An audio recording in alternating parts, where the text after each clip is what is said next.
The biggest thing is that you got like-minded people making a little bit of a sacrifice, especially the retirees getting up this early in the morning. But we feed off each other, I think. I think it's a very important thing to do. Opportunities for us to share stories and share our life stories together. And I think it's been very, very beneficial to me personally. Mm-hmm. Well, obviously there's a relational aspect with Jesus with all the guys here too, but God's principles, how about that part as you pull things out of the Bible that apply to lives, the coaching life, I guess? Well, you discover very quickly that many of the principles we try to get into our kids over the years fit perfectly with the biblical principles that we're trying to accomplish. So I think that's a big plus too. And I just think the strength you gain from a group gathering, making a sacrifice, I think that makes a big difference. But I think we're able to take it into our lives. A lot of us are not coaching right now, but that doesn't mean that we're not getting that in our own families and things like that. It's kind of very, very important there as well. For a coach who might be intrigued by this, what happens here? What could they expect? Well, we have good breakfast right now. This is pretty cool. But plus, you can go online.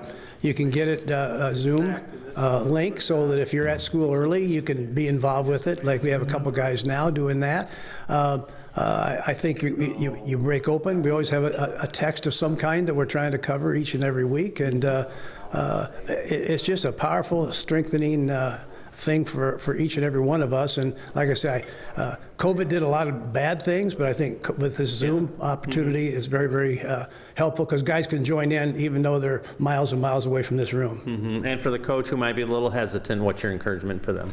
Give it a try. Whenever you can learn from people who have been successful, I've always felt that was important. You know, success breeds success, and I always told my daughter when she was a youngster growing up, there's good peer pressure as well as there's bad peer pressure, and so I think when you're around good people, I think that's a great thing.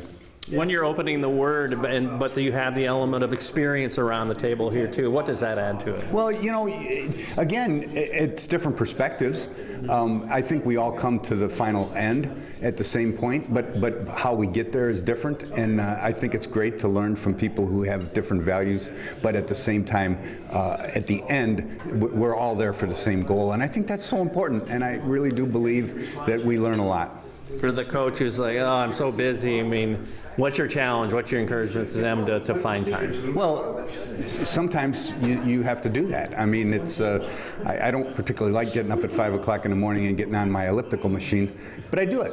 And I do it for an hour every day, and to take an hour on a Thursday for us to do this, I think that's great. Mm-hmm. And certainly one of the sweetest things here that happens is prayer. You know, to talk about that intimate element, I guess, that you guys are approaching the throne of grace, as it says in the Bible. Yeah, and I think that prayer at the end, where we get to either praise of thanksgiving or prayers for things that maybe haven't happened that have been very good, and I think that's important, and we can talk about those things, and you know, we're all on the same page, and I think that's so important for all of us. Mm-hmm. And your encouragement too for the coach who might be a little, is this really for me? Well, yeah, I understand that, and then at the same time, I think at some point in time you got to jump in the water, and you know, it's going to be fine. And if you can't swim, we'll help you swim. How about that?